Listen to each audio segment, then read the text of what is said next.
Varicose veins కి సరైన చికిత్స కోసం సంప్రదించండి ఎవిస్ హాస్పిటల్. నమస్తే రమగారు. నమస్తే రమగారు, కొన్ని పనులు మనం ఇంట్లో చేసేటప్పుడు శుచిగా శుభ్రంగా ఉండి చేయాలి. అంటే స్నానం చేశాకే కొన్ని పనులు చేయాలని అంటారు కదా, అవి ఏంటండి? పూజ అసలు ఇంకా అది నో ఆప్షన్. వంట, పూజ గది శుభ్రం చేయటం కూడా కదా. అవును, పూజ గది శుభ్రం చేయటం కూడా. పూజ వంట స్నానం చేసి చేసుకోవాలి. తర్వాత ఏమో ఏమంటారు, ఏదైనా మందులు తయారు చేసుకుంటాం అనుకో, ఆయుర్వేదంవి మనమే చిన్న చిట్కాలు చిన్నవైన అవి కూడా స్నానం చేసి చేసుకోవాలి.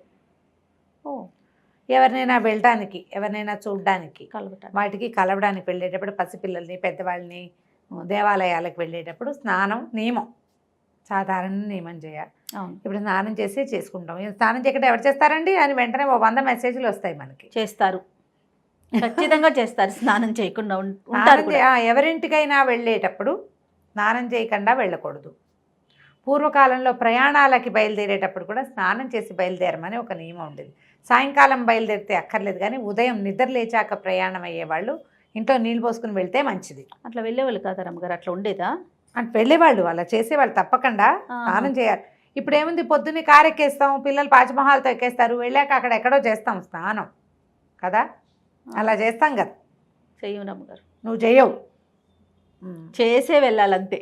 అదే ఏమైనా సరే, అంతే ఏమైనా సరే మా నియమం, మేము దీపారాధన చేసే వెళ్ళాలి అంతే. ఖచ్చితంగా స్నానం చేయాలి, దీపం పెట్టాలి. బీరువా కూడా తీయం కదా రమ్మగారు కదా. అవును. ఇప్పుడు ఈ పచ్చళ్ళు ముట్టుకోవటము, తర్వాత ఉప్పు పసుపు కుంకాలు అవి దాచిపెట్టుకునేవి తీయటాలు, వాటన్నిటికీ కూడా స్నానం చేస్తే ఒక శుద్ధి ఫీలింగ్ మనకి అలవాటు ఇది. ఇప్పుడు స్నానం చేయకుండా వంట చేసేవాళ్ళు లేరా అంటే బోళ్ళంత మంది కొల్లలు ఉన్నారు. అవును. ఈ పొద్దున్నే ఉద్యోగాలకు పరిగెత్తే వాళ్ళు ఊరికి ముందు స్నానం చేసి మంచి బట్టలు కట్టుకుంటే ఎలాగా, స్నానం చేశాక ఇల్లు ఎలా తుడుచుకుంటాం, స్నానం చేశాక బట్టలు ఎలా ఉతుక్కుంటాం, అవన్నీ పనులు అయ్యాక స్నానం చేస్తాం. వెసులుబాటే చేయాలి. నియమం అయితే మాత్రం చేయాల్సిందే. మీరు ఒక నియమం పెట్టుకుంటే, మనం పెట్టుకుంటే, మామూలుగా మన జీవితంలో ఏదైనా నియమం పెట్టుకుంటే ఆ లైఫ్ స్టైల్ వేరేగా ఉంటుంది. స్నానం మన నియమం. పొద్దున్నే స్నానం చేసే వంటింట్లోకి ప్రవేశించే వాళ్ళు 50% ఉన్నారు ఇప్పటికీ మన దగ్గర. నేను పాలు గీలు పెట్టేసుకుంటాను, స్టవ్ మీద పెట్టేస్తాను. స్టవ్ ముట్టుకోవడానికి స్నానం చేయాలన్న నియమం నాకు లేదు. ఆ స్టవ్ వేరు, ఆ తర్వాత వంట చేసుకునేటప్పుడు మళ్ళీ ఒకసారి స్టవ్ తుడుచుకుని వంట చేసుకుంటాం.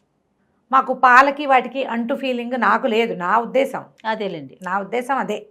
పాలకి వాటికి ఏం పర్వాలే, పాలు కాఫీలు పొద్దున ఏదైనా ఉప్మా చేసి అవి ఇవి కింద పడి పొంగల్ చేసి కింద పడితే మళ్ళీ దేవుడి కోసం ఏదైనా చేయదలుచుకున్నప్పుడు, మామూలు వంటకు కాదు, దేవుడి కోసం చేసుకోవాలంటే మళ్ళీ ఒకసారి స్టవ్ కడుక్కుని చేస్తారు, చేసుకుంటాం. ఇవన్నీ ఏంటంటే అలవాట్లు, నియమాలు, పద్ధతులు ఇళ్లల్లో ఉన్నవి. మీరు అన్నట్లుగా నియమం అని పెట్టుకుంటే రమ్మగారు ఎప్పటికీ చేయాలి కదా. మనకు అది వీలవ్వచ్చు, వీలు కాకపోవచ్చేమో. ఎప్పుడైనా ఒకసారి వీలు కాకపోతే భగవన్ నామస్మరణ చేసుకుని వదిలిపెట్టాలి. చచ్చిపోయినా సరే అనుకోకూడదు, ప్రాణం పోయినా సరే అని అనుకోకూడదు. కానీ నియమం పెట్టుకుని పనిచేస్తే కొన్ని విధానాలు ఎప్పుడు బాగుంటాయి. లేవగానే బ్రష్ చేసుకోవటం చకచక, తర్వాత బాత్రూములు కడగదలుచుకుంటే నిద్ర లేవగానే బాత్రూమ్ కడుక్కునే ఫ్రెండ్స్ ఉన్నారు నాకు. రోజు బాత్రూమ్ కడిగేవాళ్ళు, కడిగేసి స్నానం చేసేస్తారు. ఆ తర్వాతే కాఫీలు, టిఫిన్లు, ఇంకోటి. ఓకే. పిల్లలు స్కూల్కి వెళ్ళే పిల్లలు ఉన్న వాళ్ళకి ఎలా కుదురుతుంది అంటారు, వాళ్ళకి స్నానం గంట పట్టదు, అంతే 5 నిమిషాలు స్నానం చేస్తారు. వీళ్ళకి నూనె రాసుకుందామా, సున్నిపిండి పెట్టి తోముకుందామా, పసుపు తెచ్చుకుందామా, అదేదో చేద్దామా, ఒంటికి స్క్రబ్ చేద్దామా, ఈ వ్యవహారాలన్నీ ఉన్న వాళ్ళకి ఈ నియమాలు కుదరవు. అవును, నియమాలు కుదరవు. స్నానం చేయకుండా వంట చేస్తే ఏదో కొంప మునిగిపోతుంది అన్నది మాత్రం నేను చెప్పలేను కానీ స్నానం చేసి వంట చేసుకుంటే బాగుంటుంది. పని చేసుకునేటప్పుడైనా కూడా స్నానం చేస్తే ఒక ఫ్రెష్ ఫీల్ వస్తుంది. ఇప్పుడు ఇల్లు ఉడుచుకోవటము అవన్నీ పనులు ఉంటాయి. పని వాళ్ళు ఉన్నారనుకో, అవన్నీ వాళ్ళు ఎవరో పని మనిషి వచ్చి ఇల్లు ఉడుస్తుంది, వాకిలు ఉడిచి ముగ్గేస్తుంది, గిన్నెలు తోమేస్తుంది, స్టవ్ కట్టదే ఖాళీగేస్తుంది, లేదా రాత్రి నేనే చేసేసుకున్నాను అని అనుకునే విధానం అయితే చేసేయచ్చు. అలా కాకుండా ఈ 4 పనులు చేసుకోవాల్సిన అమ్మతల్లుళ్ళు పాపం తెల్లారే స్నానం చేయండి లేకపోతే మంచిది కదని రమారావు గారు చెప్పారంటే అలా ఎలా కుదురుతుంది?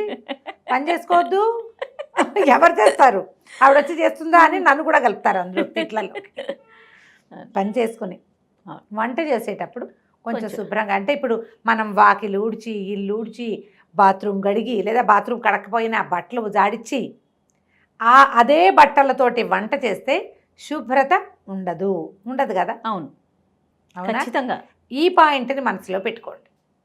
వంటకి శుచి శుభ్రత 2 అవసరం. కూరగాయలు కడుక్కోవాలి, శుభ్రంగా కడుక్కోవాలి. చేయాలా? మరి అది వంట దగ్గర నుంచుంటాం.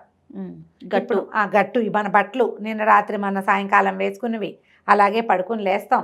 కొంచెం చిన్నపిల్లలు ఉన్న వాళ్ళైతే మధ్యలో పిల్లలు పిసులు పోసే వ్యవహారాలు కూడా ఉంటుంటాయి. బాత్రూంలోకి వెళ్తాం, పిల్లల బాత్రూంలోకి వెళ్తాం, మన కోసం బాత్రూంలోకి వెళ్తాం. కొంచెం చిన్న వయసు వాళ్ళైతే రాత్రి భర్తలతోటి ఉంటారు. ఇది తప్పని వ్యవహారాలు కదా ఇవన్నీ. జీవితంలో రకరకాలు ఉంటాయి, వాటి అన్నీ ఉండాల్సింది. ఈ తెల్లారు లేచాక మీ పై పనులన్నీ చేసుకుని వీటి అన్ని చోట్ల నుంచి మీ మీద పడినటువంటి రకరకాల సూక్ష్మక్రిములతోటి మీరు వంట చేయొచ్చా? ఇది మన క్వశ్చన్. చేస్తే ఆ వంట శుచిగా శుభ్రంగా ఉంటుందా? ఇది మీకే క్వశ్చన్. అంతే. చేయొద్దు అని నేను చెప్పట్లేదమ్మా, ఆలోచించుకుని చేయండి అని మాత్రం చెప్తా. మనం ఏం పని చేసాం దాని ఎఫెక్ట్ మనం వండే వంట మీద ఉంటుంది. కాబట్టి స్నానం చేసి వంట చేసుకుంటే బాగుంటుంది. ఓకే. హెల్త్కి ఇంకొంచెం ప్లస్ పాయింట్, మనం ఒక్క పాయింట్ వేసిన వాళ్ళం అవుతాం. చేతులు శుభ్రంగా ఉంటే మనం ముంజేతుల మీద ఏ మురికి ఉంటే కడుక్కుంటాం కదండి అంటారు. అయినా కొంత క్యారీ చేస్తాం. స్నానం చేసేసరికి ఏమవుతుంది, వేడి నీళ్ళు సన్నీళ్ళు సబ్బో సున్నిపిండో వేసి తోముకుంటాం. మనకు కూడా ఒక ఫ్రెష్ ఫీల్ ఉంటుంది. చేసే వంట శుద్ధంగా ఉంటుంది. వండిన దానికి ఆ దేవుడి దగ్గర పెట్టడానికైనా బాగుంటుంది. స్నానం చేయకుండా వంట చేశాను, ఆ పదార్థం దేవుడికి ఎలా పెట్టను అని అనిపించవచ్చు. మేమందరం స్నానం చేస్తాము, స్నానం చేసే వంట చేస్తామంటే ఒక 250 అయినా వస్తాయి. మిగిలిన వాళ్ళల్లో కొంతమంది చేస్తే బాగుంటుంది ఇప్పుడు చెప్పింది కదా అని ఇంకో 250 మంది ఫాలో అవుతారు. గాడిద గుడ్డు అని రాసేవాళ్ళు కూడా ఉంటారు. ఇవన్నీ కూడా ఏంటంటే మనకి పాతకాలం నుంచి పెద్దవాళ్ళు చెప్పేవి మనకి ఎప్పుడు ప్లస్సేనమ్మా. కుదిరితే వేసుకో, కుదిరినప్పుడు వేసుకో, కుదుర్చుకో, ట్రై చేయండి. ఇప్పుడు నిన్నటి దాకా మనం చాలా తీవ్రమైన పరిస్థితుల్లో ఉన్నాం. ఇవాళ కొంచెం రిలాక్స్ అయ్యాం. అంతగా ఇంటికి వెళ్ళంగానే స్నానాలు చేసేయటం, ఆ బట్టలు తడిపేసుకోవడం, పట్టుచీరలైనా తడిపేసేసేయటం, కూరగాయలైనా సర్ఫతో కడిగేసేయటం మానేసాం. డెట్టాలు వేసి కూరలు కడిగేసుకోవటము మానేసాం. కానీ జాగ్రత్తగా ఉండటం మాత్రం. కరోనా టైంలో రమ్మగారు ఈయన పంచదార ప్యాకెట్లు కూడా నీళ్ళల్లో వేశారు రమ్మగారు. శభాష్ కదా. ఉన్నారు కూరలు డెట్టాలు వేసి కూరలు కడుక్కున్న వాళ్ళు, సర్ఫ్ వేసి కూరలు కడుక్కున్న వాళ్ళు. భయానికి జాగ్రత్త కదా. ఆ జాగ్రత్తని కొన్ని విషయాల్లో ఉంచుకోండి. రైట్. ఇప్పటికీ మనం బయట నుంచి వెళ్ళగానే కాళ్ళు చేతులు కడిగేసుకుంటాం, శానిటైజర్ అక్కడక్కడ వాడుకుంటున్నాము. కొన్ని చోట్లైనా మరీ గుంపుగా ఉన్నారంటే గబుక్కుని మాస్క్ వేసుకుంటున్నాము కదా. అట్లాగే ఈ శుభ్రంగా స్నానం చేశాక వంట చేసుకోండి.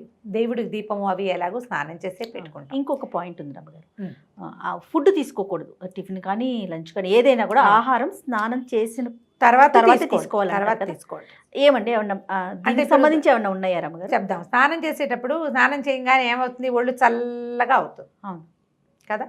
ఆహారం వేసుకునేసరికల్లా మొత్తం ఫుడ్ని అరగదీయటం కోసం రక్తం అంతా పొట్ట వైపుకి పరుగుదీస్తుంది. టిఫిన్ తిని స్నానం చేశారనుకో డైజెషన్ పాడవుతుంది. స్నానం చేశాక తీసుకునే ఆహార స్వీకారంలో పొట్ట సక్సెస్ఫుల్గా పనిచేస్తుంది.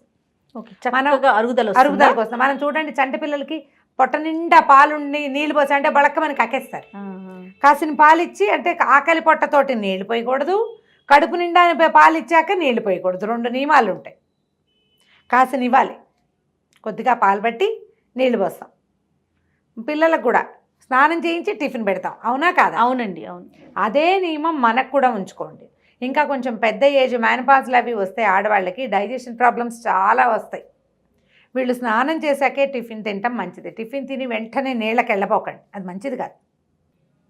ఎందుకంటే మనం ఏం చేస్తాం, నీళ్ళతోటి బాడీ బ్లడ్ ప్రెషర్ ఈ సర్క్యులేషన్లో ఇవి మార్చేస్తాం. స్నానం వల్ల ఒళ్ళంతా తోముతాము, నీళ్ళు పోసుకుంటాం, వేడిపో చల్లబో ఏవో పోస్తాము, బాడీ చల్లబడుతుంది.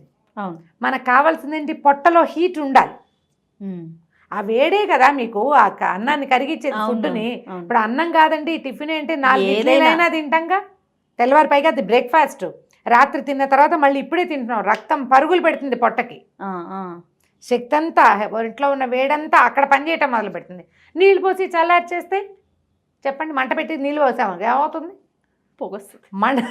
అది మంట పెట్టి దాని మీద నీళ్లు పెట్టాలి, దాంట్లో పెట్టకూడదు. మనం పుట్టినప్పటి నుంచి నేర్చుకుంటూనే ఉన్నాం కదా, కొత్త కూరలు నేర్చుకుంటాం, కొత్తవేవో టిఫిన్లు నేర్చుకుంటాం, హెయిర్ స్టైల్ మారుస్తాం, చీరకట్టు మారుస్తాం, అన్ని ఏమీ మారకుండా అలాగే ఉన్న వాళ్ళు కూడా కొన్ని కొత్త కొత్తవి ఇంప్లిమెంట్ చేస్తారు. నేర్చుకుంటూ ఉంటాం కదా కదా, చచ్చేదాకా నేర్చుకోవాల్సిందే.